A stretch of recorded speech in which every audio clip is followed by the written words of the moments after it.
Never stop, I'll get it if I want it. Gotta make to myself a promise. I won't quit, keep going till I got it. I won't give up till I'm on top. Yo, no, I ain't the type to give up. If I do something, man, I do it till I get what I want. I turn a business out of nothing into something I love. I got a poker face, but honestly, I'm not one to bluff. I flip a switch, never miss, man, I always stay up. Don't let them see you, bitch, always have a plan to stay tough. This life ahead of you ain't easy, it was built to be rough. But that's what makes a personality, is tragedy, bruh. So keep your head on your shoulders. Now we ain't out here moving rocks, we out here moving. Yo. What is up? It's me. It's King. We're back. We're in the building. We're back. NFL, college, MLB's winding down. But you know, I can't do all this without my guy, Coach Donte. What's going on, Coach? What's going on? How you doing, best friend? We good. We back, man. I'm ready. High school football started back, but we good, man. Let's do it. NFL, we are here. We are rocking again. NFL is here. You know, it's the favorite time of year. You know, during the, after the Super Bowl, even though I was, cloud nine, since the only team in Philadelphia that brings me joy is the Eagles winning the Super Bowl this past year. So that was the highlight of my let's just say a ending to a crazy year. So that was good. But let's get right into it. We got some NFL to talk about.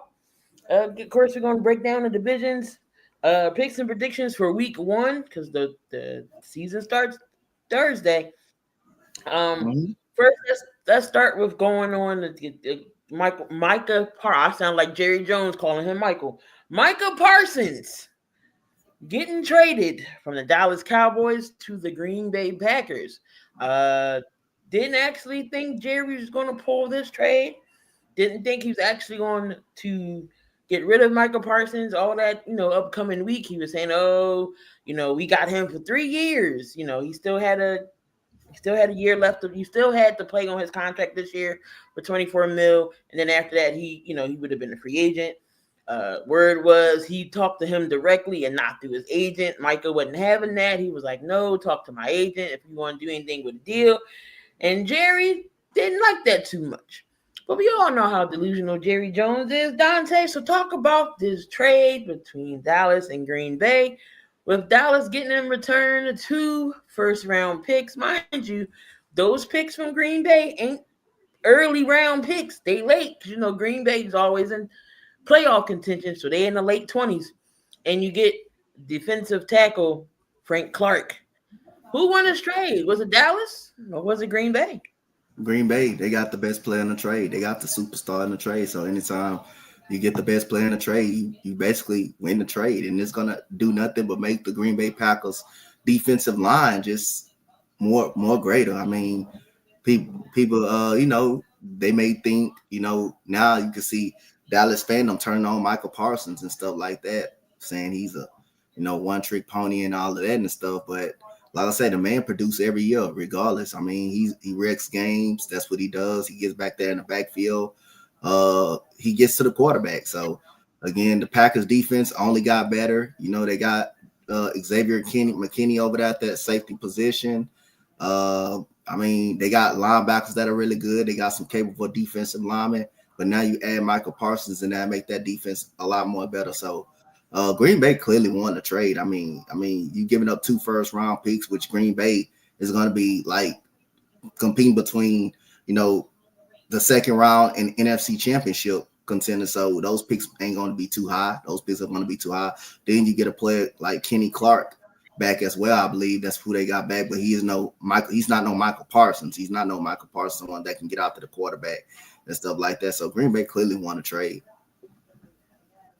And then it was coming out, he wasn't happy in Dallas. During the preseason, you seen him, laying on the sideline on the table, saying his back was hurting. Everybody was like, oh, he gets to Green Bay, his back's not hurting. Come to find out, he really does have a, legit some type of back injury.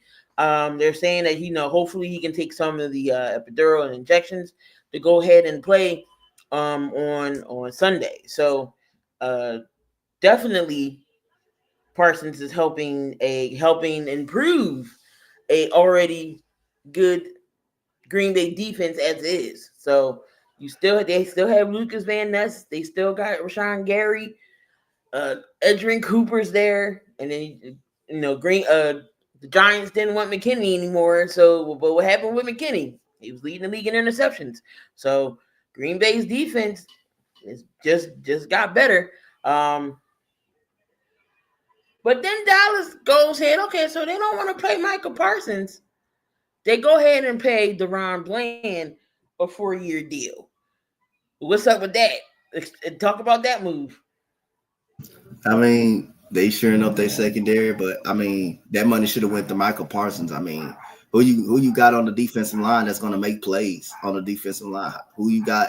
But right now, I'm pretty much sure you got some good talent in now, but that talent is not Micah Parsons. You ain't got nobody that can rush the passer.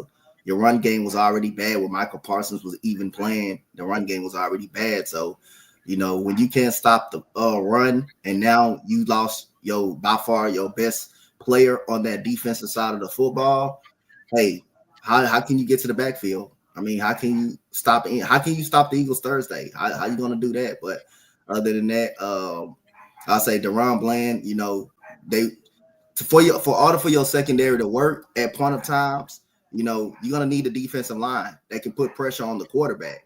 But now, if Jalen Hurts is gonna have time in the pocket, hey, the secondary is gonna be cooked. The secondary is going to be cooked because you ain't got no defensive line that can put pressure on the quarterback. And again, I think losing Michael Parsons, that's the worst thing that Dallas could do. Like I said, I was on record saying, I think he's going to pay him. I think he's going to actually pay him because he did the same stuff with CeeDee Lamb. People was wondering, hey, if CeeDee Lamb was going to get paid, and hey, we already knew he was going to get paid. He was going to get paid, but I thought that same thing coming in that Michael Parsons, hey, he's going to pay him. He's going to be out there soon. But Jerry Jones, just didn't want to pay him. He just didn't think Michael Parsons was worth it, and he clearly was. Even though they couldn't stop the run with him, he can get to the quarterback. So he can wreck games. But other than that, this will be a huge mistake by Jerry Jones not paying Michael Parsons. That's going to just put them deeper into the abyss, down into the NFC. Yeah, we're going to talk about Dallas and where they're going to be ranked in the division when we get to that point. Scary McLaurin, he was holding out during camp. He was waiting for his deal, but Washington definitely re-signed him. I think if they didn't get that deal done, we would have made.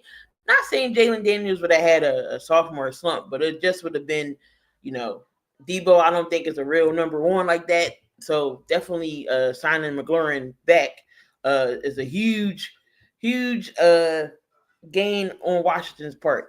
Talk about Terry McLaurin and Washington getting that deal done. That's good for Washington. That's very good, for Washington. They got their number one guy back, regardless of what people think of Terry McLaurin, man.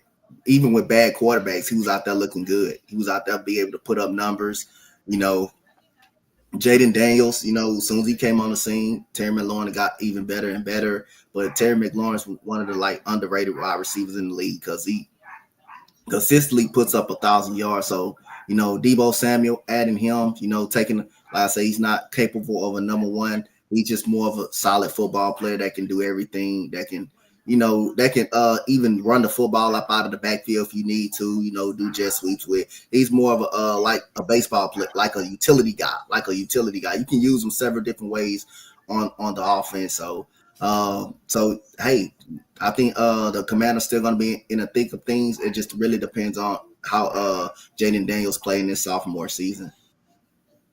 And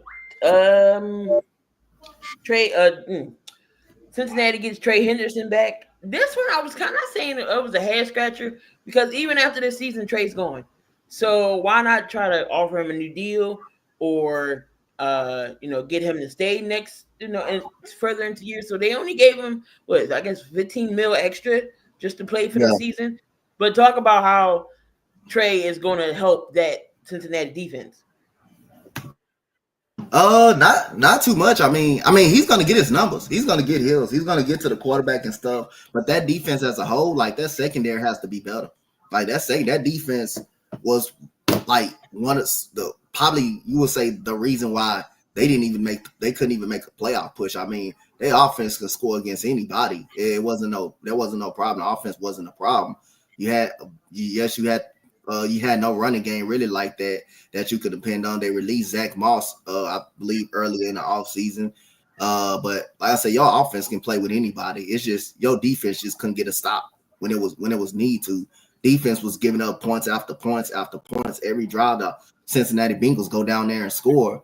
Hey, that defense giving it back right back. The defense just giving it right back. So again, the only thing about it, I think the Cincinnati Bengals can compete, but this damn defense got to allow them to. This defense got to come out and get off the field, and that defense didn't get off the field last year.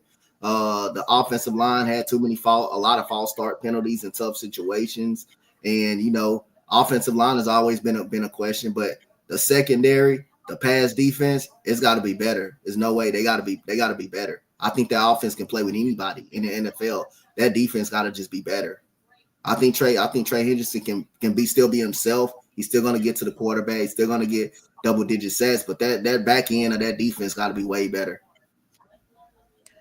Yeah, just don't Bengals season is definitely going to be interesting. Again, we'll talk about Bengals season when we get down to breaking down everything. Who else gets going into some other news today? It looks like Matthew Stafford will be available week 1. They just confirmed that today. He has some injuries as well. You didn't see him at all during the preseason, but he's expected to start against the Texans. Also, Najee Harris is cleared for contact, after his eye injury. So that's good for Chargers fans and Najee Harris. We all know Jim Harbaugh likes to run the ball. So hopefully Harris can come back and, contribute to that as well.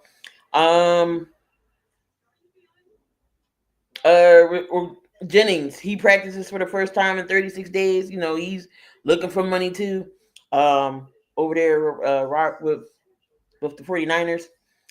Daboll's not saying whether either Winston or Jackson Dart will be the number 2 quarterback.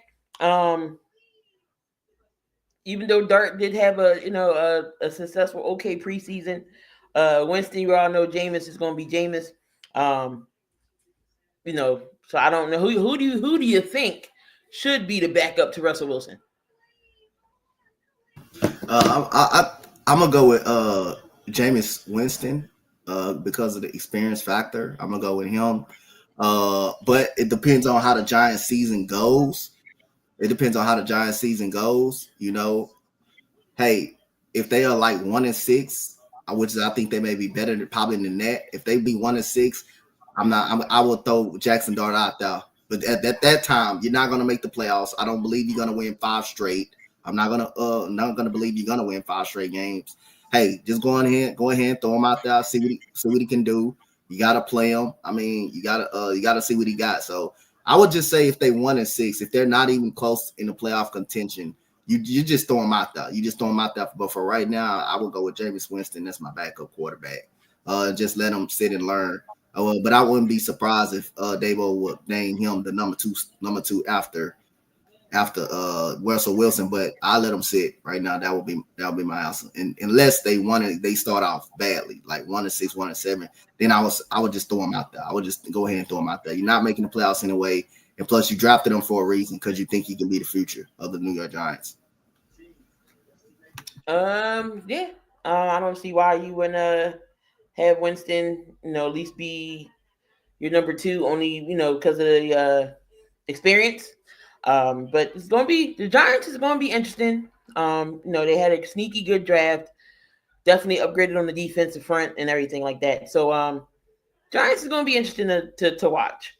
Your guy, CJ Gardner-Johnson, he did have a scare during training camp. We all, thought it was a season-ending injury. Coming to find out, everything is intact with his knee and everything, and he is good to go to play Sunday. So good news for Texans fans. CJ will be in that starting rotation with your defense and that crazy secondary you got over there. So CJ will be playing. All right, so let's get down to the divisions here. Of course, we're going to start with the AFC. We got the AFC West.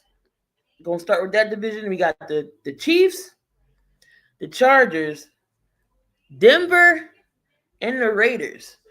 So talk about the division a little bit. Talk about who upgraded a lot during the offseason, and who you think is going to win the AFC West. Until otherwise, I'm going with the Kansas City Chiefs. Until otherwise, Patrick Mahomes continues to find a way to get it done. Yes, he's having a bad route of throwing interceptions, but to me, he's still the best quarterback in the NFL. He finds a way to get it done. I mean, this man got nothing but 2s and 3s on his football team, and he finds a way to get them to the Super Bowl. And you got to give credit also to Steve Spagnuolo too, and his defense, and how Trent McDuffie became an All-Pro, a Super Bowl champion. George Karlaftis over there being able to impact on the defensive side of the ball. Chris Jones, who's probably the best D tackle in the NFL. You got what's my guy? I think Nick Bolton over there is really good at linebacker. So that defense is really good. They can really get after it. They can really get stops. One thing about the Chiefs, they don't beat themselves. And teams don't execute on it. Like, people want to quick to yell rough ball, but again, we got to look at it. These teams don't execute. I mean, Denver Broncos, they got a field goal block. That's not rough ball. You got to execute. You got to block on the field goal. You got a whole field goal block. So you can't get in the end zone and kick field goals against Kansas City Chiefs. You got to get touchdowns, and that's what teams don't do well. They don't get touchdowns against Kansas City, and they don't finish them off when you need to finish them off. And that's why they continue to do it every single year. So you gotta give credit to Steve Spagnuolo and that defense, because that defense keep them in a lot of games. And Patrick Mahomes just continues to find a way to get it done with third stringers and second stringers as his receiver. Even though Xavier Worthen did have a great season last year, he's had a solid Super Bowl game. Travis Kelce continues to be his number one tight end. I'm going with the Kansas City Chiefs until somebody can step up and beat them in the division. So Rashid Rice is going to serve that 6-game suspension. Again, when we talk about the break, picks and predictions, do you think that will hinder the start of Kansas City's season so far without Rice? Do they struggle? Did they struggle last year without him? They go, yes. They didn't struggle last year without him. They got to the Super Bowl without him being out. I don't see what a problem would be for 4 games. And he's productive when he comes. He's productive if he's on the field. But like I say, I don't see it. I don't see him, seeing it be a step back. Because they made the Super Bowl without him last year, without even playing a full game last year, without even playing a game last year. So I think they can still do the same. We got the Chargers. The Chargers did get Keenan Allen back. They signed Najee Harris in the offseason. Bosa's not there anymore. He did move on. I forget where Bosa went. Where did Bosa go? Is it Seattle? Huh? Where'd Bosa go? Bosa? Joey. Oh, they traded Joey Bosa? Bosa? Yeah, the Chargers don't have him no more. I forget where he went. Was it Seattle? Was it Seattle? Yeah, sure. I think it was. I don't remember. I think it's been so long. Buffalo. He went to Buffalo. Thank you, big. Oh, okay. He went to Buffalo. Okay. Appreciate so that Chargers defense, definitely, taking a hit, but definitely going to be different. Denver, they did well in the draft. They're constantly improving. The Vegas, they get a new co-head coach. They get Pete Carroll. Pete Carroll gets his guy Geno Smith. You still got Brock Bowers, who was a great rookie coming out of Georgia. Over 1,000 yards for the Raiders. So, and other than that division, who else can make the playoff potentially? Maybe a wild card in the West, or who's upgraded? Do you think can compete with the Chiefs at least in that division? I'm gonna go with the Chargers. I think the Broncos have a shot too because they made it to the playoffs last year. I'm gonna go with the Chargers with Harbaugh, and that running game is pretty solid. They really took a lot of pressure off Justin Herbert's arm because of that running game. and I think that was something that's needed. Now Justin Herbert still gotta be the man for that team, and that defense was pretty solid last year. But I think the Chargers can make the playoffs. But I wouldn't sleep on Denver. I think the Denver Broncos have a really good team. I think Bo Nix had a great season last year. He had a great rookie year, and that's part of the reason why they made the playoffs. Part of the reason why they made the playoffs. But that defense is very underrated from the Broncos. I mean, Patrick Surtain is a lockdown receiver. He's the best, but he's a lockdown corner. He's the best corner in the game. So other than that, I think the Broncos have an outside shot of making a wild card as well.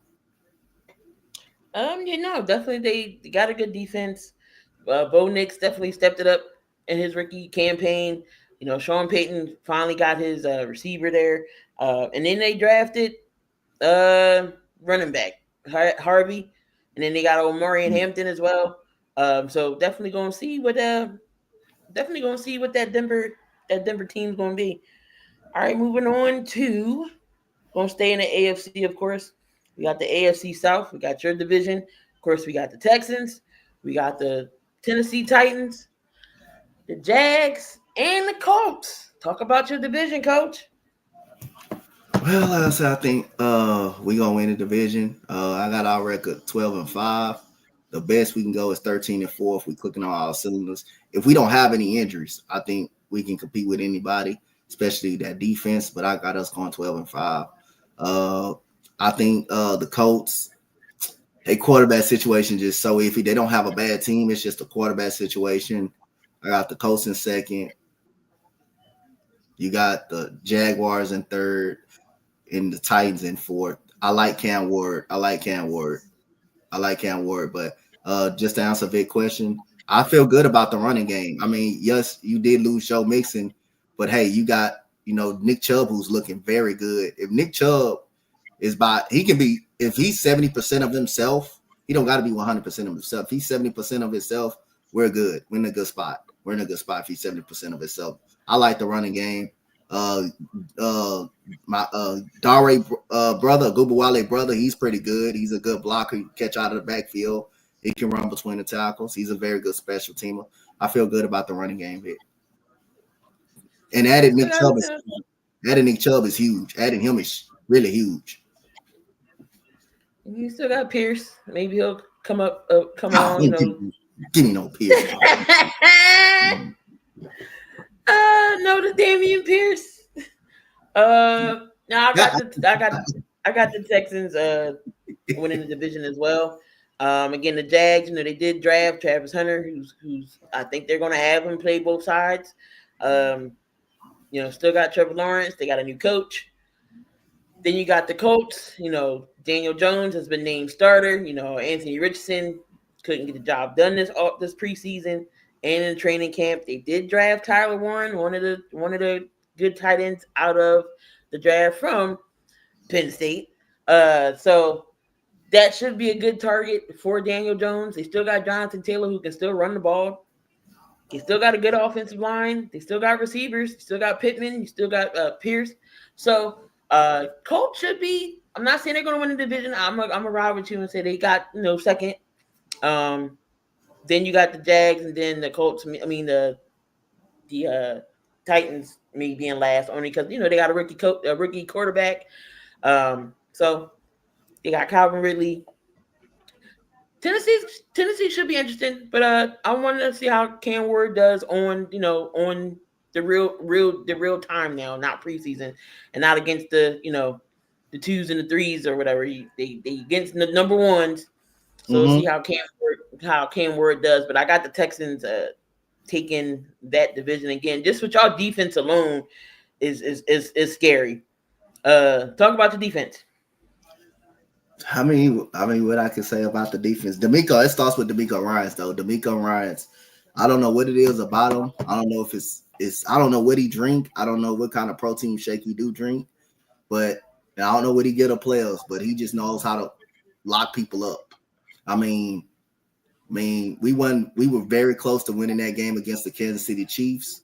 But our offensive line didn't let us down a lot. Sometimes it was CJ holding on to the football too long. But other than that defense played crazy. I mean, you got an All-Pro at Derek Stingley, like, which is, we all said, like, he's healthy. He's an All-Pro. He's definitely an All-Pro. If he's healthy, he's better. He's better than Sauce Gardner. He proved that he could be healthy, and he became an All-Pro this year. He became an All-Pro last year, even year before last.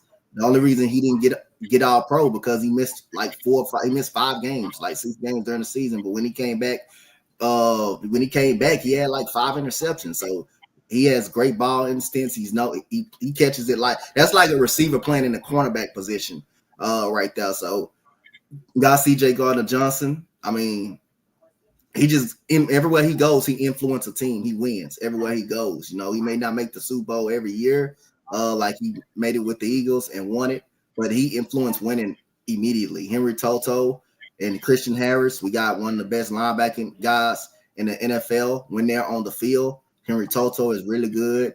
We're not gonna talk about Will Anderson and Danielle Hunter. I'm gonna just leave them out because again, they the best 1-2 D. They got one of them. I'm not gonna say not the best, but we got one of them. We got one of the best, defensive end tandems in the league with those 2 guys.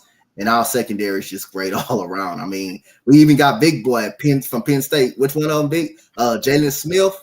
He's great. It's been a lot of raving about him in camp. He's an awesome player. Kalen Bullock is a ball hawk that's going to be playing with CJ Gardner-Johnson and Kamari Lassiter.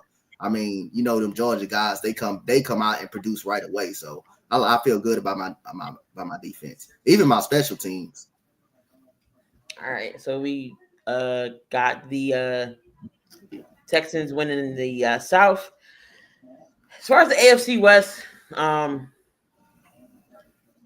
it's hard for me to say the Chargers, even though they upgraded a lot, but it's the Chiefs and Patrick Mahomes.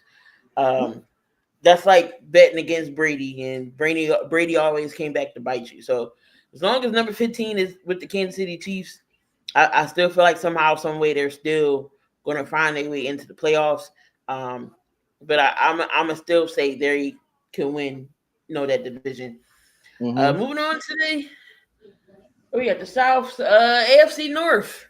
We got the Bengals, the Pittsburgh Steelers, we got the Baltimore Ravens, and again we got the Cleveland Browns.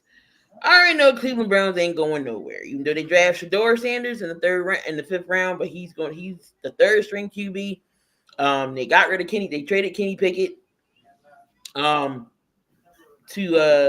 was it the Raiders? Yeah, I think he went to the Raiders. And then Joe Flacco is going to be your starter. This could be interesting. I know a lot of people saying, Cincinnati could win the division. I still got the Ravens winning the division. As long as you got Lamar Jackson, that defense, which is an elite defense as well. They just signed Kyle Hamilton for 4-year extension, well-deserved. So I'm going to go with the Ravens until proven otherwise. Derrick Henry, still got Derrick Henry running down there. Still got the receivers in Flowers and Bateman. So I'm going to go with the Ravens until otherwise. Cincinnati, it's possible maybe if they don't have that slow start. But can their offensive line hold up Joe Burrow for him not to have to throw 99 times a game just to compete offensively? Because that defense ain't all that great. But hopefully his line can protect them. Who wins the North? You know what? I have I got the Ravens, but my dark horse actually to win the North is the Cincinnati Bengals. If they can get stops on the defensive side, I think they can play with the Ravens. I think they can play with them. But one thing that separates those two. The Ravens are elite defense. That's that one thing that's going to separate those two. Do I have any doubt that that the Cincinnati Bengals can score on them? Yes, I think they can pop them. They can score on them. But when it matters the most, the Ravens are going to get that stop. They're going to force turnovers. That's when it matters, and that's where the Ravens come into play. But I do got Cincinnati coming in second place. I do think they're going to have a solid year if everything breaks right and everything is healthy and their defense can get stops. But I got the Steelers. I wouldn't be surprised if the Steelers make the playoffs. I think the Steelers still very good on defense. DK Metcalf is really good. Is really good over there. They're going to find a way to run the football. I like their defense. I wouldn't be surprised if they even compete. And we already know the Browns, they just in purgatory mode. Yeah, Joe Flacco, you don't think Joe Flacco will be starting the whole season? I really think Dylan Gabriel or Shedeur Sanders is going to get an opportunity to play this season. I really do. That's what I'm saying. Do you think Stefanski would be on a hot seat if something happens to where they don't either? I think they could put him on the hot seat. I think they could put him on the hot seat. I think they could very much do it. Even though, I mean, like I say, you can you can't blame. I mean, the owner and the GM. I mean, again, the quarter they messing with the quarterback situation. They don't like us again. You can't. That's one spot you cannot be tampering around with and juggling up. It's the quarterback situation. You got to get that quarterback situation. That's the one thing in the NFL you got to get fixed. It's that quarterback situation, and the Browns don't never get it fixed. They'll never get it fixed.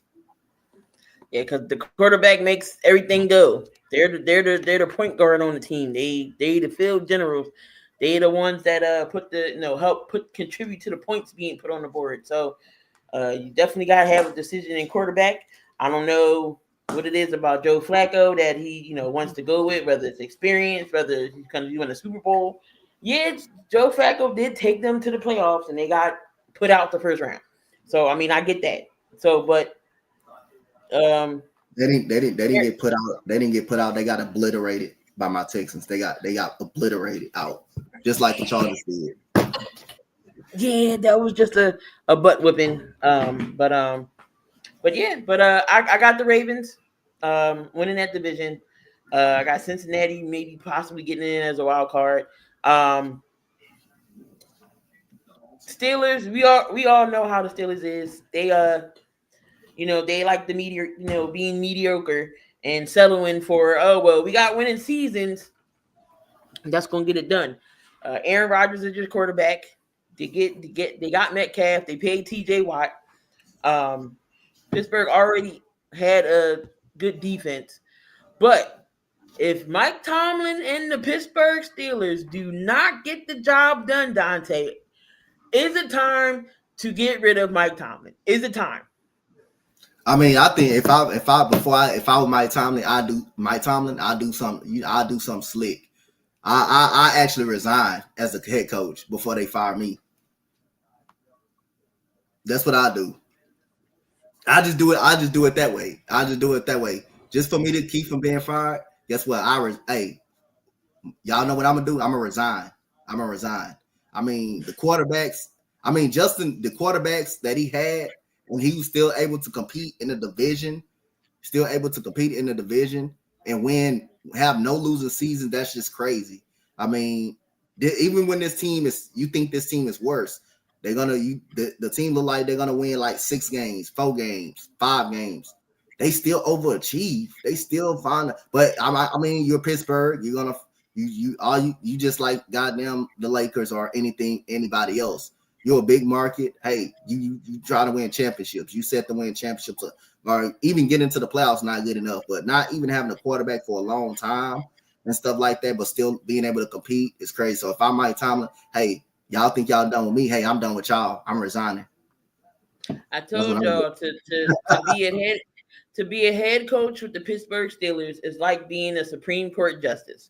Why do I keep saying that? Because when you get nominated into Supreme Court to be the justice, which is the judges, one of the 9 judges in the Supreme Court, the only way that you're leaving that job if you die or you retire. And that's how I feel that Pittsburgh coaches are. They've only had 4 head coaches in their entire existence of a franchise. You had Chuck Noll, you had Bill Cowher. 3. You had Chuck Noll, Bill Cowher, and Mike Tomlin. That's 3. So Mike Tomlin, I just don't get it. If your way don't go, the Rooney family, something gotta happen. You gotta start putting Mike Tomlin on a hot seat, because y'all just can't settle for saying, we don't have a winning. We always don't have a losing record, but y'all get to the playoffs and lose every single season. So I don't know. Something got to give in Pittsburgh if something don't go right. What's going on, Kyle? Appreciate you stopping by. I don't get why Sanders needs to start. Flacco's a bridge guy. Let him take the bumps early. Okay. Of course, Damian says, do y'all think Lamar windows closed if the Ravens don't make it to the Super Bowl? I don't think the window's closed, But we do got to talk about Harbaugh being on the hot seat as well. Should Harbaugh be on the hot seat if the Ravens don't make it at least to the AFC Championship game or the Super Bowl? That's a tough one, but I do think they got to make it to an AFC Championship game. Even for a quarterback like Lamar, AFC Championship game is not even good enough to a lot of folks. But like I say, it just depends on how you lose it, how he loses the game. If he performs well, they still gonna give him a lot of shit, regardless, because he's a top tier quarterback. He's one of the top 3 quarterbacks in the game. So again, if he can go out there and just light it up, he's still gonna get a lot of flack. People still gonna find a way to give him a lot of flack. So you just almost feel like he has to make it to a Super Bowl and just win it. And then we got the AFC East. We got the Bills, of course. We got the Jets with a new head coach, Aaron Glenn, and Justin Fields being your starting quarterback. The Miami Dolphins and the New England Patriots with Mike Vrabel. They signed Stephon Diggs. They did let go of Peppers, who was a good safety. He's out there still available. Just didn't fit Vrabel's system. But who you got winning the AFC East? Well, you know what? I'm gonna just start. Well, who's gonna come behind this certain team? Well, I got the. It's tough, bro. I'm gonna go Jets. I'm gonna go Dolphins, and I'm gonna go Patriots. So Patriots gonna be last in the division. So you got of course, you got Josh Allen, in the Bills winning the division. Yep. Because like the only reason Dolphins can be in second, but I can't just trust the Dolphins. Like Dolphins had their chances and they just keep fucking it up over and over. All these concussions about Tua. And you got Tyreek Hill getting upset. You got Tyreek Hill getting upset a lot. He's getting upset. I just lost all contact of the Bills. Of the Dolphins, and then the Patriots. I think they got a very good coach in Mike Vrabel, but I don't know how they're going to score on the offensive side of the football. I think they will be competitive though on the defensive side, but I got questions about the offensive side. Well, they did get Travion Henderson from Ohio State. Who I like. I like Travion Henderson. I like him. I want the Texans to draft him if he was there. He gets Stephon Diggs and Drake May is coming back into another season. Mike Vrabel's back. If y'all don't know who Mike Vrabel is, he was he did play for Patriots, got Super Bowls with the Patriots. Great coach overall. The Patriots got some discipline back. So definitely see the interesting where the Pats could go. Kyle has the Bills, Pats, Dolphins, then the Jets. He got the Jets being last. I know I did have a bold take and prediction in the beginning of the season, and I'm still going to go with my bold take. I think the Patriots could make the wild card. All they got to do is beat out Pittsburgh with more wins. So that's my bold prediction. I think the Pats could make it into a wild card just to see how other competition is. But that's my bold pick, and I'm going to stand by that. They do upgrade a little bit. Again, I think they at least make a wild card. All you gotta do is play more games in Pittsburgh. Moving on to the NFC side of things, we're gonna stay with the NFC East. We got the Dallas Cowboys, the defending champs, the Eagles, Washington, and the Giants. Wins this division. Who? The NFC East. Oh, okay. Gotcha. We're gonna go. Same thing. We're gonna go Commanders. We're gonna go Giants and Cowboys. Yeah, I got the Eagles winning the division. Again, in the NFC East, we never see repeat champions every year. Definitely is going to be Washington. Going to be in second. Put down the bottom. Put down the bottom. God never seen Kyle say that like that, bro. I swear. He said, put down. You know David Rowe for them. You know David Rowe when he do when Kyle says so, he said put the bottle down, Damien. And Jets have zero chance. You know that man stuff fucked up. If he say K-Pop say something, I put down about. Sergeant got the Eagles, Commanders, Cowboys, Giants. Yeah, the Giants, like I said, could be sneaky there. Could be a sleeper there. Will they have more wins than the Giants? I do like what they did on defense. They had a really good draft this year, getting Scatterbo as well to help out that backfield. We don't know how the offensive line is, but we definitely know how that defense is going to go. So, I mean, I don't know. I might put the Giants in third. We might see the Cowboys have a down year, in my opinion. But one thing I would love. One thing I would love though. I love some entertainment though. I know it ain't gonna happen. I know I'm not gonna say it's not a snooze ball in hell. It won't happen. But you know that bet that you made with Tony? No. I know the bet I made with Tony. Look, I'm so confident in my squad. I didn't buy the dude with the Cowboys. So I'm not putting on that hat because my hair is gonna fall out if I do.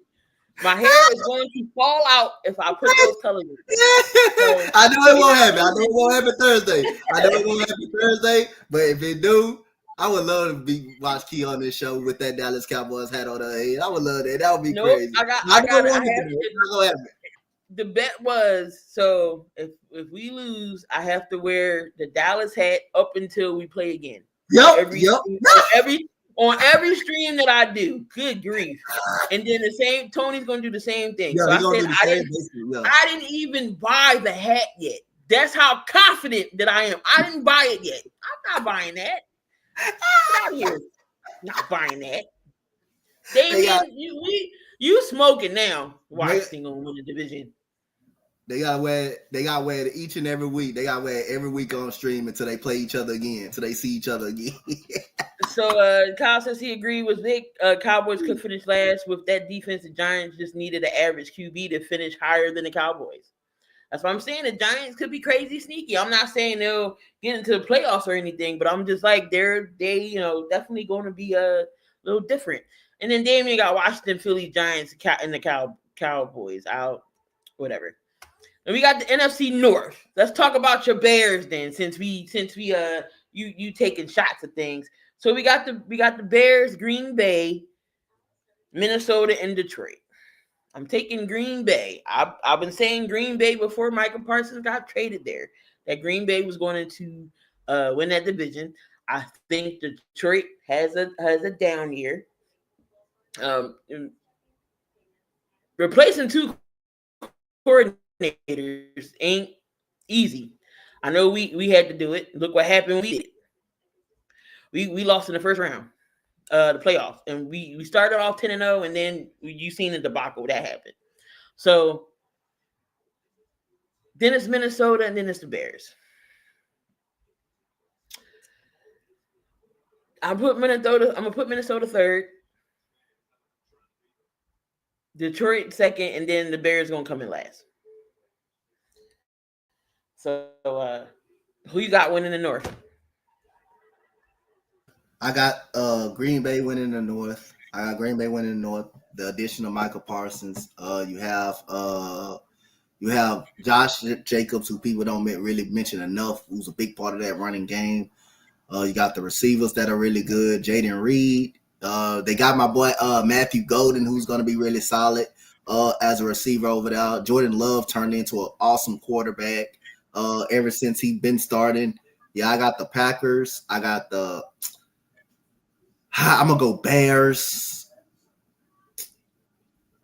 Something telling me I'm not high on the Lions like that. I'm going to go Lions, and I'm going to go Vikings.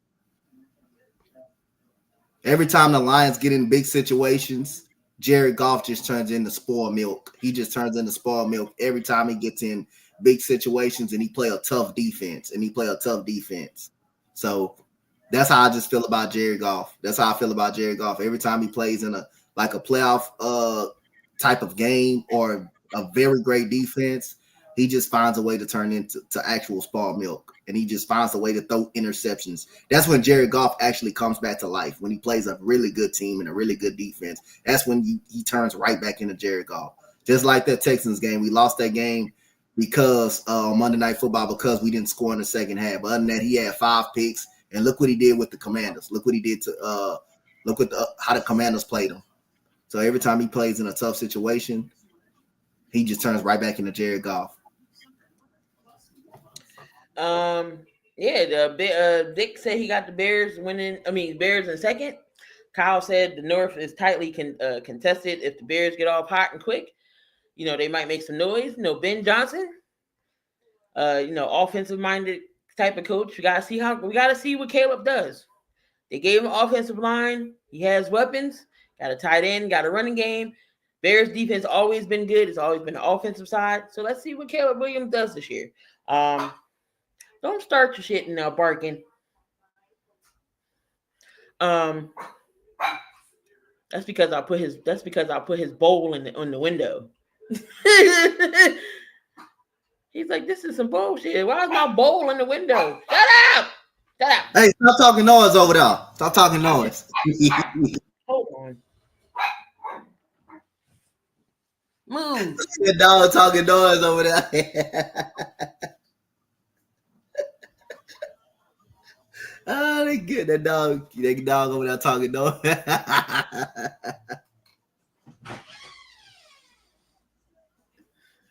Ooh. Yeah, so like I say, I like the NFC North. That's a pretty crazy division, though. I like that division. That's a pretty competitive division, though. No, it is. Then you got the division that nobody really cares about. You got the NFC South. Got the Saints, Tampa Bay, Atlanta, and the Panthers. Who wins this division? We're gonna go with Atlanta, but we already know. We're gonna go with Atlanta, Carolina, and New Orleans. Yeah, New Orleans is gonna stink. They might be a top 5 pick. Spencer Rattler got the nod to start. Michael Penix is getting his first year as starter. Kirk Cousins is his backup. Carolina's not saying that they're going to be in the playoffs or anything, but they're definitely going to prove from last year. They had a good draft as well. They got my guy Jimmy Horn Jr. They got Ted McMillan, Chuba Hubbard, good running back there. They did trade Adam Thielen back to Minnesota because Adam Thielen is going to help out JJ McCarthy, and plus he wanted to be home. That's why he took that pay cut. He didn't care about the money. He just wanted to be back in Minnesota. Tampa Bay. I'm a ride with Tampa Bay. Baker Mayfield, Mike Evans. They get Mecca Ibuka from Ohio State there as well. They always had a good defense, even though they did Desmond Watson dirty. Shouldn't even signed him if you wasn't going to use the man. Knowing he was the size that he was with Florida. That's how he played. But instead of y'all seeing what he can do on the field, y'all had him pulled because, y'all, I get it's a safety issue. Y'all wanted him to lose weight. But he's 6'5". How much weight you want him to lose? How much weight you want him to lose? We already lost 30 pounds. How much do you want him to go before you say, oh, he's in football condition? Y'all didn't know until y'all put the man on the field to see what he could do. I bet you he would have lost weight if he would have actually contributed to the game instead of him sitting on the sideline, being on a special plan, a special exercise routine. It wasn't working. Y'all just messing with this man confidence, in my opinion. But I got the Bucks, Falcons, Panthers, then the Saints. Vic says Tampa Bay. Kyle got the Bucks. Panthers. Who got the Panthers coming in second? Falcons third, and then the Saints fourth. So yeah, we'll see what Tampa does. But I think they do take that division. And then NFC West, we got the 49ers, the Rams, the Cardinals, and the Seattle Seahawks. Who you got in that division? I got the Rams winning the division. I like Kyron Williams at the running back situation, even though he got to stop putting the ball on the ground a lot. You got Devontae Adams, who's still a very good receiver over there. He may not be the superstar level wide receiver, but he still can put up 1,000 yards, still can make an impact. You got Puka Nacua, who's really good. And Matthew Stafford, just at his age and how beat up he is, he just find a way to get the job done. And the defense is pretty competitive, so I'm going with the Rams. I'm taking 49ers when healthy, second place. I like the Seahawks, and I like the Arizona Cardinals. But you can flip either way. You can go Seattle or San Francisco either way. You can go in the two or three, but I'm going to take 49ers when healthy. Stafford stays healthy. Definitely the Rams can win that division. They just added Devontae Adams, got Puka Nacua, Kyron Williams with the fumbling issue, but he's still overall a good running back. And that defense is definitely underrated. Jared Verse and those guys on the defense, Kobe Turner, those guys on the defense. And then Seattle, they get Cooper Kupp. You got Jalen Milroe from out of Alabama. You still got Jackson Smith-Njigba. So Seattle's definitely going to be. I think they'll be in second. So I'm gonna go with the Rams. So Rams, Seahawks, 49ers, and then Cardinals. I just don't know what to do with San Fran. Christian McCaffrey comes back healthy. Christian McCaffrey's healthy. They just added Brian Robinson Jr. from Washington. Still got George Kittle. The wide receiver situation, Brandon Ayuk won't be back until about, I think, week 6, I think it is. You got Jennings, Parasol. So I don't know. And then, you still got the defense is still respectable. So San Fran, I got them in third. But it's the Rams division to lose. All right, Donte. So I'm not going to go through this whole 100 list, but we already been paying attention to the 100 list. But they did break down 20 through 11. Have they signed Bourne yet? No, I didn't hear that. I know he was working out, but I don't think he got signed to anyone yet. So, going through the list again, we're gonna go through 20 through 11 because I'm not going through the whole 100 list because we keeping up with it. So they're going to. I don't know when they're going to be doing the top 10. But the top 20 got number 20 is Amara St. Brown, 19 is Jalen Hurts, 18 is Derek Stingley Jr., 17 is Dexter Lawrence. I'm just playing. Let me stop.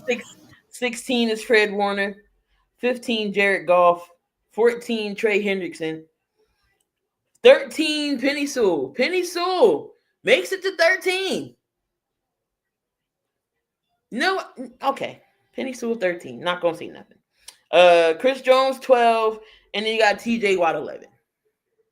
Anything wrong with that top 20?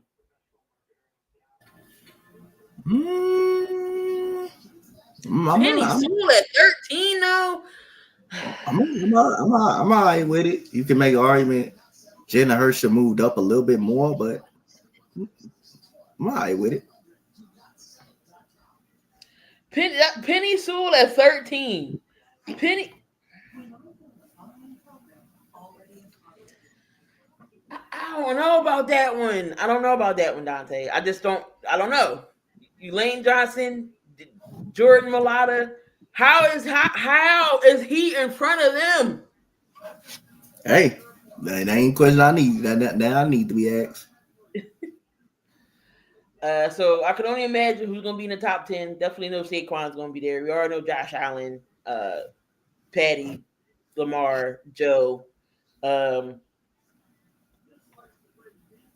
That's the 5. I don't know who the other 5 are going to be, but Myles Garrett, I'm sure he's going to be in the top 10 somewhere. But that's just a head scratcher though. Penny Sewell 13. Interesting. That's definitely interesting. All right, let's get down with these picks and predictions for week 1. Thursday night, we got the champs opening up against the Cowboys. Banner day, the banners will get let down. Who you got on Thursday? What I got on Thursday? Yep. Cowboys. I'm just playing. No, don't. You can pass. Can't do no passing and no NA this year, Dante. You got to pick somebody. No, it's a pass because you already know who I'm picking. Oh, you got the No, you Cowboys. already You got know. the, If I pass, you already know who I'm picking. Basically, know who I'm picking. Yeah. Eagles backups will win by 2 scores. All right, both got Philly taking it on Thursday.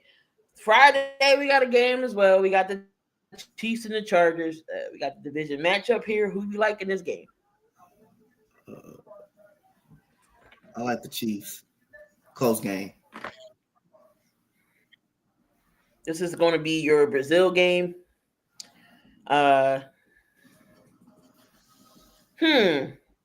I say that the Chiefs pull it out in a close one. Cardinals and Saints. Cardinals and Saints. Yep. I'm gonna go with the Cardinals. Got the Cardinals as well. We got the Miami against the Colts.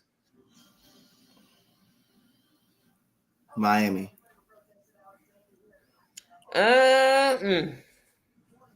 I can make my picks, right? Yeah. Give me the Colts in this game. Raiders and the Patriots. Raiders and the Patriots. Yeah. Oh my goodness. Now this is a tough one right here. Oh my God. Which one of these teams to pick?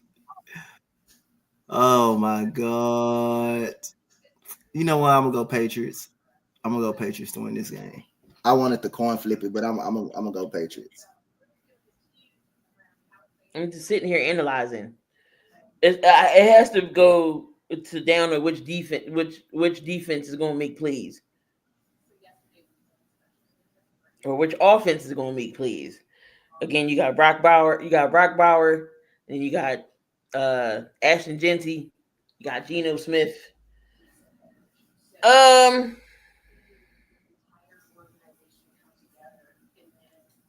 Give me the Patriots. I'll take the Patriots. We got the Jets and the Steelers. Who you got? Give me the Steelers. Hey, give me Pittsburgh. Giants and the Commanders. Give me the Giants. I mean Commanders. My bad. I'm going to take the Commanders too. Carolina and Jacksonville. Give me Carolina. Taking Carolina. Give me. I took Jacksonville at home. We got the Bengals and the Browns. I'm taking Cincy. Pass. Bucks and Falcons. Bucks. Yeah, give me Tampa. 49ers and the Seahawks. 49ers. Yeah, I'm gonna take the Niners here. You got Tennessee and Denver. Denver. Green Bay and the Lions. Green Bay. Your Titans against the Rams. I mean, your Texans against the Rams. What? Oh, okay. I got. Give me the Texans. I think it's a 50-50 matchup though. Give me the Rams. Ravens, Bills. Bills. And yeah, I'm gonna take the Bills too. And then Monday night, got the Vikings against the Bears. Give me the Bears. You better win this, Damien. Y'all better win this game. I'm telling you, y'all better win this game. At home, y'all better win. Bears better not fuck this up. I'm gonna take Minnesota. I wish Keith Pick would be right. Bears better not fuck this game up. I'm trying to tell you. All right, so Kyle got the Panthers, Ravens, Vikings. He also said the Eagles backup winning by 2. If the backups was in. So that is your week 1 picks and preview. Of course, we'll be back next week to break down everything and all the highlights and everything. Coach will be back with his coaches list for next week as well. So stay tuned for that. See who is number one on the list here. Coach, let's move into college. Some college football happened last week. Again, it's the second week actually that college has been back. You got week 0 and then you got the first week. Recapping all the highlight key games, not going down all of them, but Colorado versus Georgia Tech. I did watch all of that game. Salter is the starter for Colorado, and then you had Haynes for the Georgia Tech. But Colorado still got the same problem. They can't stop the run and save their life. I'm the slowest in anything in football, and they wouldn't be able to stop me. So 350 yards is a lot of running yards. Is a lot. That's almost 400 yards of rushing on the ground that one team cannot stop. And then for it to be a close game at that. They had 3 straight turnovers that they couldn't capitalize on. Where do you think Colorado is going to be moving forward if they cannot stop the run at all? They're not going to be very good if they can't stop the run. They're not going to be very good. Hayes King, the running back, just ran all over them, especially that last touchdown of the fourth quarter when Hayes King took the ball and just ran it for a touchdown. And they lost the game despite they had like 2 turnovers within like 30 seconds, within a minute, I believe, in the game. And you still lost the game. They had 3 turnovers overall, and you still lost the game. You couldn't punch it in the end zone, not either one of those times. You had a chance to get the game over with early, but other than that, if they can't stop the run, they're not going to be very good. That's almost 400 yards on the ground you gave up. That's bad. Now, mind you, they had 1:07 left in the fourth quarter with 2 timeouts left. They didn't use neither one of them. And Deion Sanders was like, "Oh well, we got out of bounds a few times." What? You still got to stop your clock. You got 2 timeouts. Use them. I don't know what Pat Shermer was calling. If the play calling was iffy too. All these design runs. You gotta let Salter throw the ball at some point. But Colorado, they started off pretty good. Them turnovers, I was like, okay. But once I seen they started running, both the running backs is running. You let the quarterback get over 100 yards. So Georgia Tech did have 3 turnovers. Colorado did nothing with them. Nothing. Absolutely nothing. And that last drive was horrible. That bad execution. So Colorado did lose that game. We got your Longhorns up against Ohio State and Arch Manning. Texas, it was a game for 1 point close to the end, but Ohio State pulls everything out. Talk about this game, Donte. Well, it was good to see my Houston guy out there, Devin Sanchez, who I watched personally play down the street from me. He was out there. But the key, Arch Manning couldn't make the throws he needed to make. I mean, you had a 3-yard drag right there in the red zone. You threw it at the receiver foot. You had another one similar to that. You had another one similar to that, like when you got the ball right back. When you got the ball kind of right back at the end of the game, you couldn't make those throws. He made more of the NFL tough throws than made the easier throws, and that's something he got to work on. I'm pretty good. I feel pretty good about my defense. My defense did a hell of a job, even though Salin is a not so good of a quarterback. But one thing about it, he didn't turn the ball over. He managed the game really well. The defense, had discommunication to made it 14-0. But other than that, I'm very good about my defense. Not giving up on Arch Manning. I think he made some capable throws, NFL throws, but the easy throws, you got to make those. The running game, Weissner and Baxter, it was good to see them out there play well, run the ball pretty well. But Arch Manning, come on, bro. You got to be held accountable. You got to make those easy throws. Those 3-yard drags, the simple throws where the receiver's definitely wide open. The throw to Wingo when he had him wide open in the flat, when he had him wide open, he ends up throwing the ball right behind him. You got to make those throws. And Arch Manning didn't make the simple throws. So other than that, we'll be fine. I'm not concerned. We played Ohio State. It's no shame in losing to Ohio State, especially the way you lost the game. It was close, 14-7. That's not bad. So other than that, yeah. It was a defensive game back and forth. So I mean, Kyle says from the hype, Manning fell short, but it was game one. Like I'm not But like crucifying that's how him. I viewed it. That's how I viewed it. So hey, I'm not crucifying him just yet off of one game. And the whole internet was crucifying him over that, the one game. It's one game. Let's see what let's see what I know they was hyping him up, but he can improve. You had LSU versus Clemson, Nelson Meyer and Kubik. LSU get the job done, 17-10. What did you feel about this game? LSU could be a really good football team, man. That was a big statement win. That was a big time game. I mean, that defense was really good. I mean, Cade Klubnik, who's supposed to be one of the best quarterbacks coming into the draft, Nussmeier had a hell of a game. Gary Nussmeier had a hell of a game.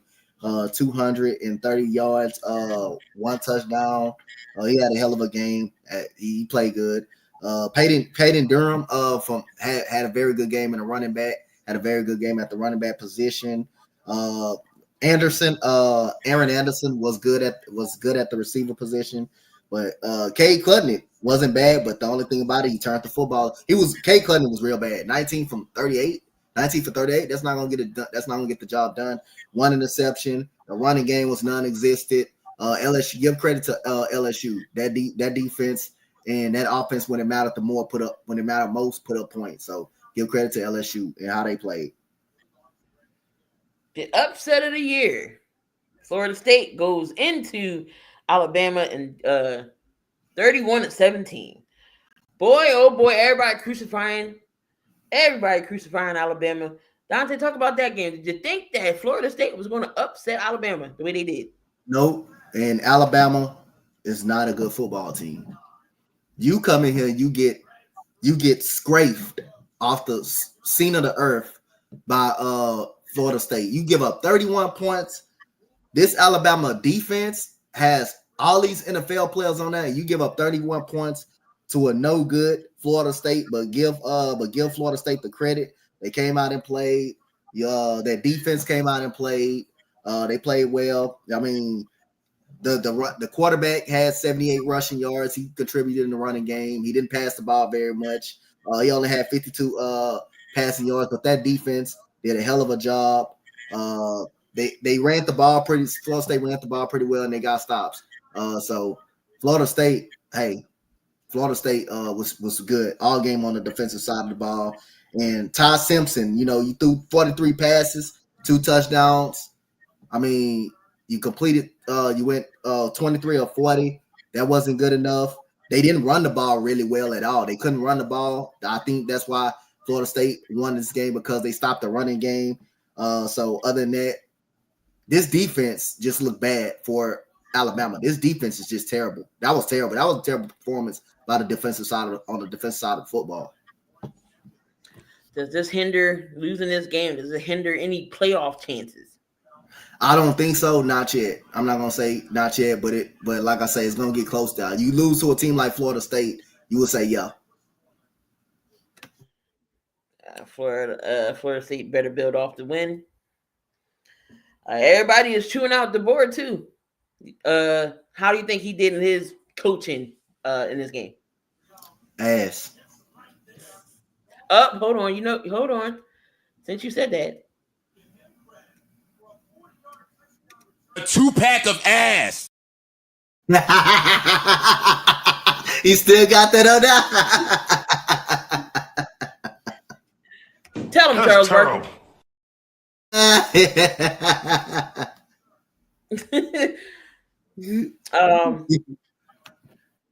But yeah, everybody crucifying him too. They said I've seen Alabama only gonna win 5 games. He's gonna be the reason why we not gonna lose. But how many games do you think Alabama could win this year?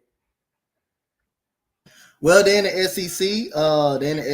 So they do have a chance. They do have a opportunity to win games. That's why I say, they're not officially out of it. But with the loss, you think they will be out of it.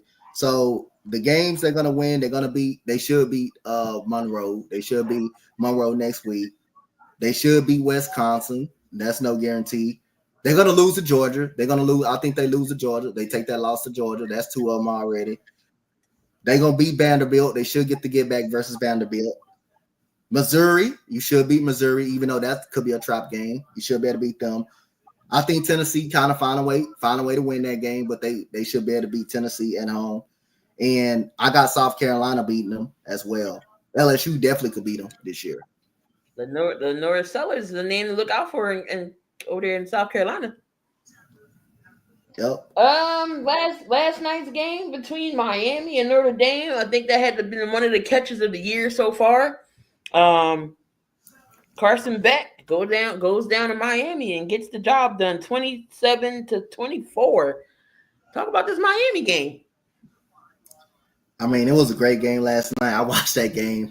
It was a hell of a game last night, man. Notre Dame, they still going to be a very good team. Like I say, even though, they do have their bumps and bruises at the beginning of the year. And that's the time, if you're going to have any bumps and bruises, that this is the time that go ahead and get them out the way. But other than that, Carson Beck, Carson Beck look really good. Carson Beck, 20 for 31, 2 touchdowns, 202 yards. Mark Fletcher ran the ball pretty well. He ran the ball pretty well last night. The receiver, Malachi Tony and CJ Daniels were really good last night. They got a key stop. They got a key sack at the end of the game, to kind of put the game away. But I really liked the way that Miami played last night. But I still think Notre Dame is a very good football team. There's no concerns on that one. They played a really good Miami team. So marquee games this week too. I highlighted a few, not many, not too many ranked ones, but we got TCU versus North Carolina tonight. Bill Belichick's debut as a head coach in college. Who you got in this game? You got North Carolina. And then we got Michigan versus Oklahoma. Only 2 that was ranked games here. Who wins that? I'm going with Michigan. And then you got Iowa State and Iowa. Damn. Iowa State and Iowa? Mm-hmm. I'm taking Iowa. All right. So that was the little college there. Nothing really talking about the NBA right now, but MLB's heating up. Seeing the chat that what's the name's going off, so the Phillies must be doing something wrong. Oh, it's a tie game in the bottom of the 8th, 8-8. MLB series is kicking. MLB is kicking up. Playoffs is almost here. Kyle says Bill's girlfriend going to be in the Susan section. Playoff race right now. If the playoffs, since we're in September, let's get to the race here. Go look at the standings and the list here. All right, so right now in the AL, we got Seattle and Houston for a wild card. And then there's Boston and New York. And then you got the Blue Jays and Detroit waiting on the winners in the ALDS. Donte, right now, in the AL, who's your teams, coming down the stretch? Who's my teams coming down the stretch? Yep. I like the way Boston has been playing.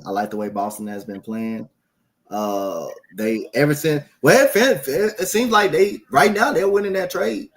Everybody was shocked when they traded Rafael Devils, but right now they're winning the trade. I mean, Roman Anthony looks really good. He's a really good player. Trevor Story, he has been putting up numbers. He's been putting up numbers. The pitching has got better. What that left-handed guy, Garrett Crochet, is really good. He should be in the mix of being one of the Cy Young candidates. He's been really good. I think Boston has a chance to get to a good chance to get to the World Series. All right, so your leaders right now in the AL East, again, you got the Blue Jays, they're 79 and 59. New York and Boston, again, only 2.5 games back. We got in the Central, we got Detroit, they're 80 and 59. And then you got your Astros, they're up 2.5 lead on the Seattle Mariners, 76 and 62.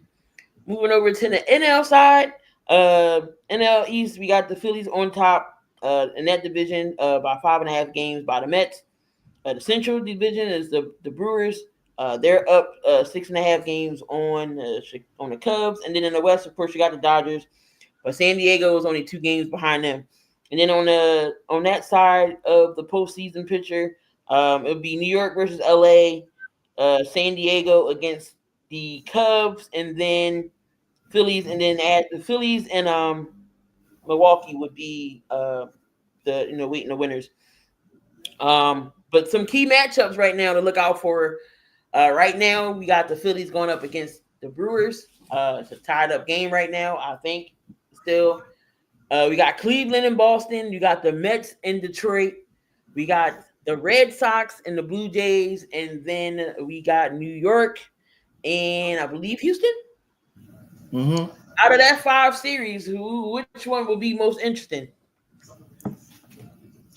Say them again. So the 5 series to look out for, we got the 5 series that could change, that could shape October. Mm-hmm. So you got the Phillies and the Brewers. Mm-hmm. They got 3-game series, Monday, Wednesday, and Thursday. Head-to-head, Milwaukee swept us in 3-game series in Philly, and we're playing in Milwaukee. Ain't doing no justice right now because I think we're losing now. Y'all ain't losing. It's still tied up 8-8. But again, we only got 5.5 game lead. You seen what happened? We was on a winning streak, and then we get to the Mets, couldn't do nothing with the Mets, and then we lost the game to Atlanta. So we took the series, but we still 5.5 games ain't nothing if you're losing. Then you got the Guardians and the Red Sox. They got a 3-game series head to head. The Red Sox took 2 of the 3 games in Cleveland. Then we got the Mets in Detroit head to head. This interleague opponents, Tigers won 11 of their last 15 games dating back to 2013. Then we got the Blue Jays and the Reds, 3-game series. Toronto leads that series in the matchup. And then we got the Yankees in Houston. So out of those series, how's it all going to go down? And could those potential series shake up how October is going to be? Possibility. I like Boston. I like the Blue Jays too. The Blue Jays really turned it on. George Springer has been a big help towards the Blue Jays. I like them as well. Yeah, I think I like the Phillies and Brewers series too. I like that series. I think that's a very good, interesting series. The Brewers, after the All-Star break, went on that 14-game winning streak, and they were just like unstoppable. So I like that series too.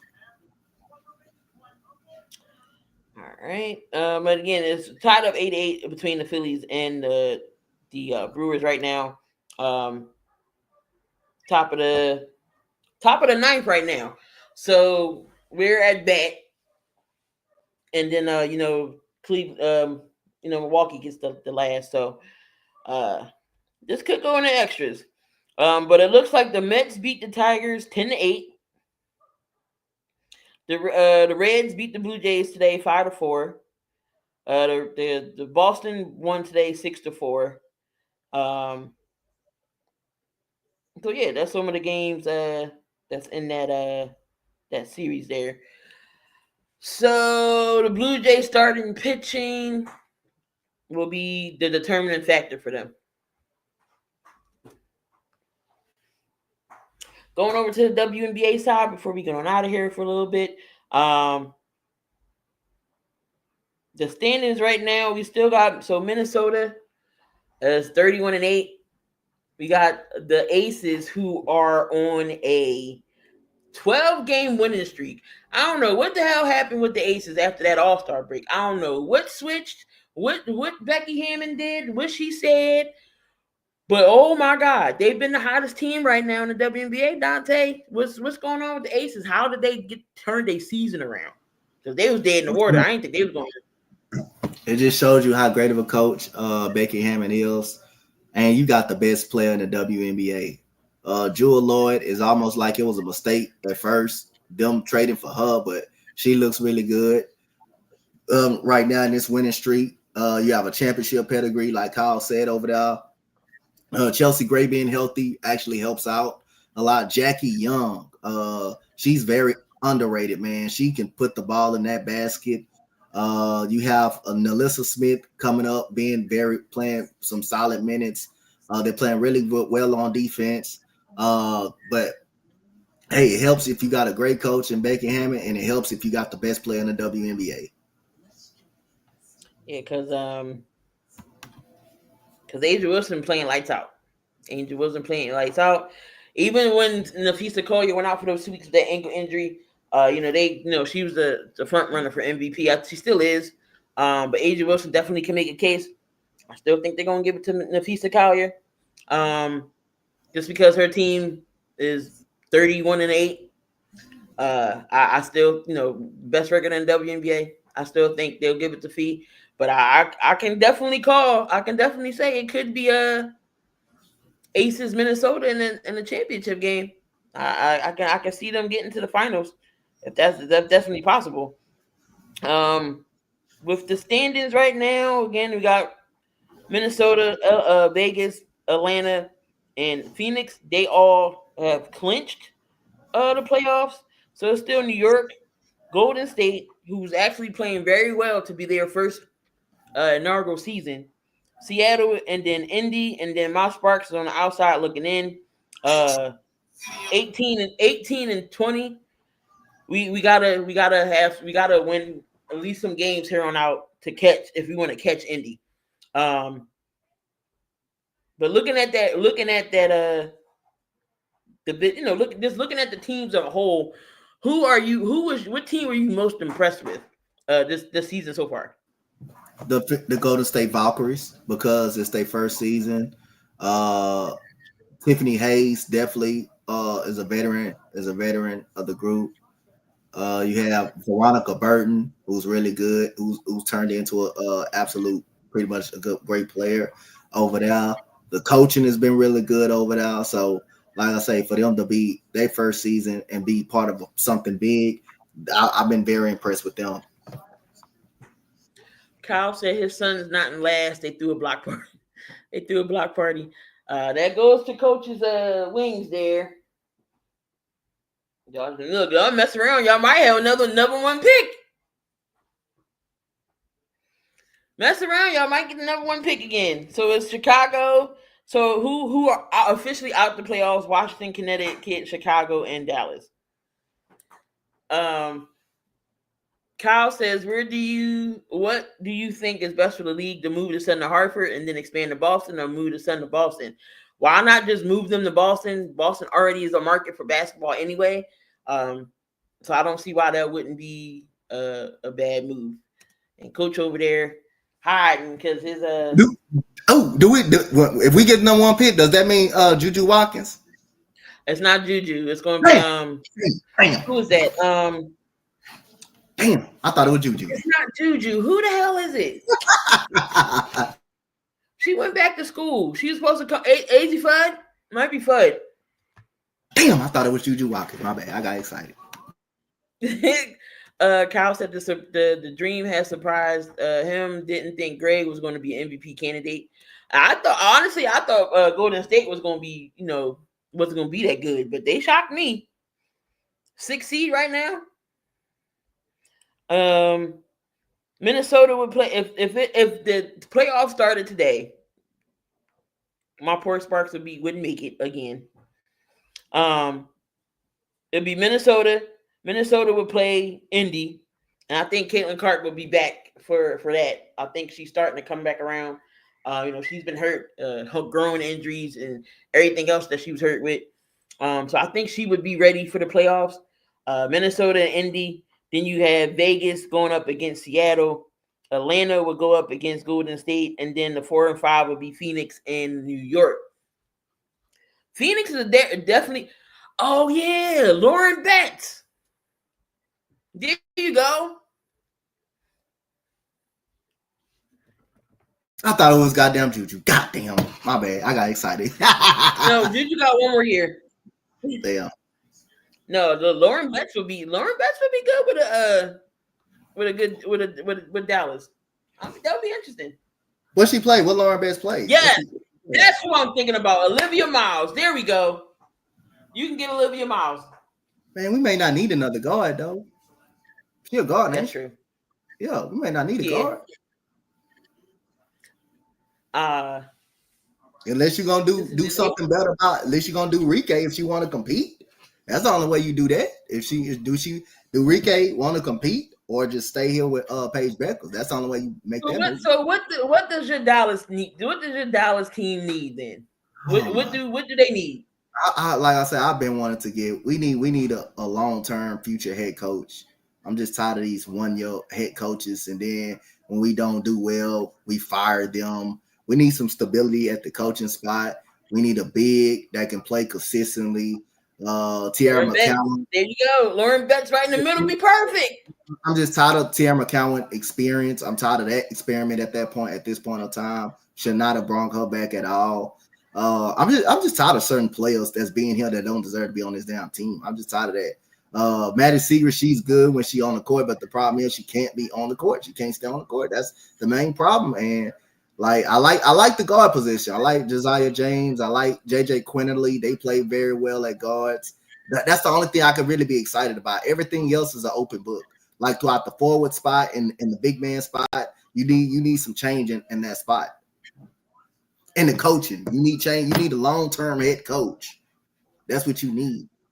I feel like Chicago the same way. I don't know if Tyler Marsh is starting to come around. I don't know if they're going to try to have him do it again. Coach, I would maybe give him one more chance, but Chicago needs a front office that's going to get them some. You didn't give like we made the playoffs with Coach LT, Letitia Trimble. So we had a bad year. You didn't even give her a chance, and she made the play. Matter of fact, she made the second round and lost 17 in the Aces. You didn't even give her a chance. You just gave her pretty much 1.5, 2 seasons, and then she had that good season. She had a bad season because everybody was hurt. Everybody was out. Everybody pretty much was out. And I mean, then you fire her. Then you go get this man. It's pretty much the same thing. It's pretty much great. Everybody getting hurt. Rike missing games. Seager's missing games. Everybody, Paige Beckler's missing games. Now you gonna fire him too. You may fire him too.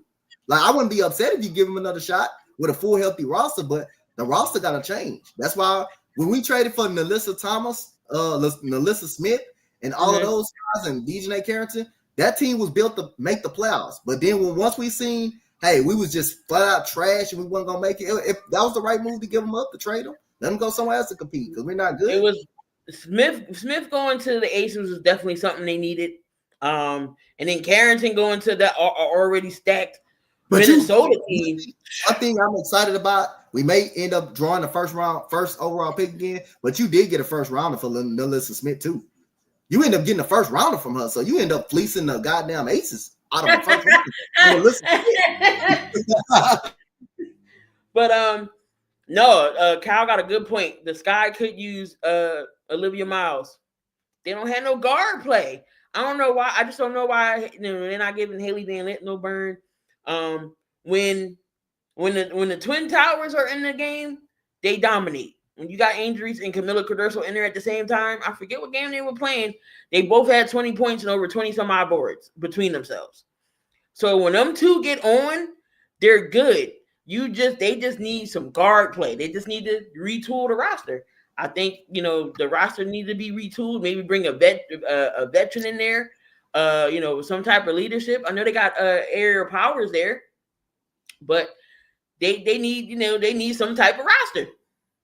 So that's where it went wrong. What's the name was there, but he took that assistant position job with Toronto. The head coach they had in the GM that helped them with that roster. He was like, nope, I'm going to the NBA, y'all. Deuces. So, but Yeah, and another reason, the Aces are playing well because Dana Evans has been good too. Dana Evans has been good off their bench too. She's been really a spark for them.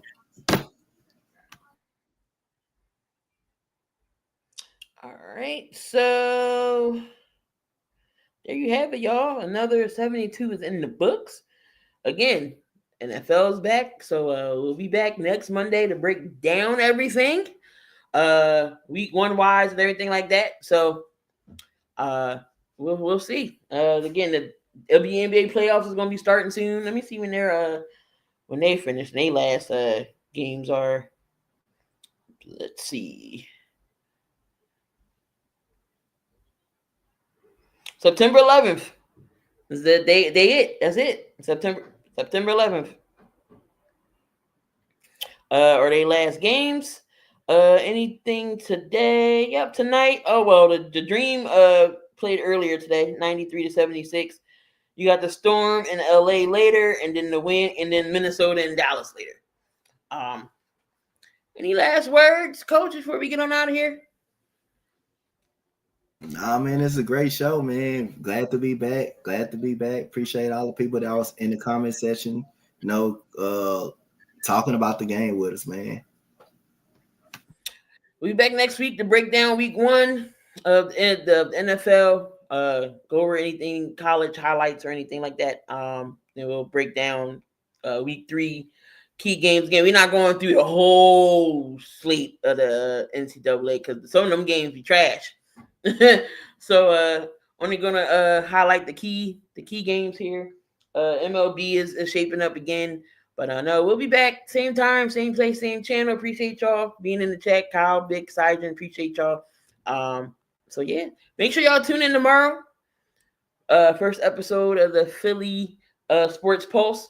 I got my guy Big Time, aka Doug Brooks, is going to be in the building. We're gonna break down Dallas and Eagles. So come on, tune into the channel. Y'all just want to tune in and should be interesting. Doug is the realest Cowboys fan I know. He's not delusional at all, like one of the normal Cowboys fans that we used to.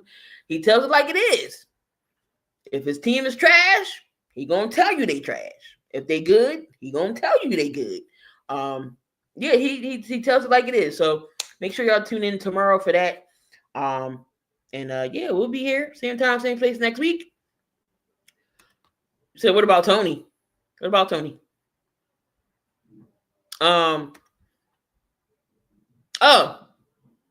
know if Tony was but no, and then Thursday I'm gonna be live. It's gonna be me and Tony. We're gonna be live for that game. So I'm not putting on no Cowboys colors, y'all. So y'all don't have to worry about that. I'm telling you, my hair gonna fall out if I did. My hair gonna fall out. Oh yeah, no, I already know that. Yeah, no, I already know. He don't sugarcoat nothing. Yeah. But all week I'm gonna be streaming, so just make sure y'all do that. Just check me out. Gonna be doing some games this weekend as well. So tune in, y'all, for another 72. Appreciate you, Coach, as always. We see y'all. Love, peace, and hair grease. Enjoy the rest of y'all evening. Don't do nothing dumb. We need y'all to come back so y'all can tune in with us. Later.